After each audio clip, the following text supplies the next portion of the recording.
राधे कृष्ण दोस्तों, आज की कहानी महादेव पार्वती जी की है। किसी गांव में एक ब्राह्मण को विवाह के बहुत सालों बाद पुत्र हुआ, लेकिन कुछ सालों बाद बालक की असमय मृत्यु हो गई। ब्राह्मण सब लेकर शमशान पहुंचा।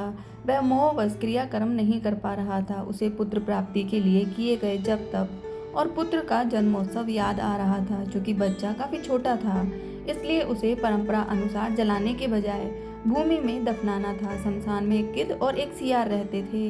दोनों शव देखकर बड़े खुश हुए। दोनों ने व्यवस्था बना रखी थी। दिन में सियार मांस नहीं खाएगा और रात में गिद्ध। सियार ने सोचा कि ब्राह्मण दिन में ही सब रखकर चला गया तो उस पर गिद्ध का अधिकार होगा, इसलिए क्यों न अंधेरा होने तक ब्राह्मण को बातों में फंसाकर रखा जाए। वहीं गिद्ध ताक में था कि शव के साथ आए कुटुंब के लोग जल्द से जल्द जाएं और वह उसे खा सके। गिद्ध ब्राह्मण के पास गया और उससे वैराग्य की बातें शुरू की। गिद्ध ने कहा, मनुष्यों, आपके दुख के कारण यही मोह माया ही है। संसार में आने से पहले हर प्राणी का आयु तय हो जाता है। संयोग और वियोग प्रकृति के नियम हैं। आप अपने पुत्र को वापस नहीं ला सकते, इसलिए शोक त्याग कर प्रस्थान करें। संध्या होने वाली है। सायंकाल में शमशान प्राणियों के लिए भयदायक होता है, इसलिए जल्दी यहाँ से निकल जाना ही ठीक है। गिद्ध की बातें ब्राह्मण के साथ आए रिश्तेदारों को बहुत प्रिय लगी। वे ब्राह्मण से बोले, बालक के जीवित होने की आशा नहीं है, इसलिए यहाँ रुकने का क्या लाभ। सियार सब सुन रहा था। उसे गिद्ध की चाल सफल होती दिखी तो भागकर ब्राह्मण के पास आया। सियार कहने लगा, बड़े निर्दयी हो। जिससे प्रेम करते हो उसके मृतदेह के साथ थोड़ा वक्त भी नहीं बिता सकते, फिर कभी इसका मुख नहीं देख पाओगे। कम से कम संध्या तक रुक कर जी भर के देख लो। उन्हें रोके रखने के लिए सियार ने नीति की बातें छेड़ दी। जो रोगी हो, जिस पर अभी योग लगा हो और जो शमशान की ओर जा रहा हो, उसे बंधु बांधवों के सहारे की जरूरत होती है। सियार की बातों से परिजनों को कुछ तसल्ली हुई और उन्होंने तुरंत वापस लौटने का विचार छोड़ दिया। अब गिद्ध को परेशानी होने लगी। उसने कहना शुरू किया, तुम ज्ञानी होने के बावजूद एक कपटी सियार की बातों में आ गए। एक दिन हर प्राणी की यही दशा होनी है। शोक त्याग कर अपने अपने घर को जाओ। जो बना है वह नष्ट होकर रहता है। तुम्हारा शोक मृतक को दूसरे लोक में कष्ट देगा। जो मृत्यु के अधीन हो चुका है उसे रो कर क्यों व्यर्थ कष्ट देते हो।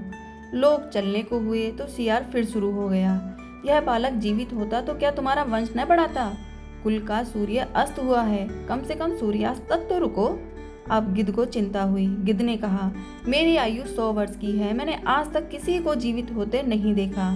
तुम्हें शीघ्र जाकर इसके मोक्ष का कार्य आरंभ करना चाहिए। सियार ने कहना शुरू किया, जब तक सूर्य आकाश में विराजमान है दैवीय चमत्कार हो सकते हैं। रात्रि में आसुरी शक्तियां प्रबल होती हैं। मेरा सुझाव है, थोड़ी प्रतीक्षा कर लेनी चाहिए।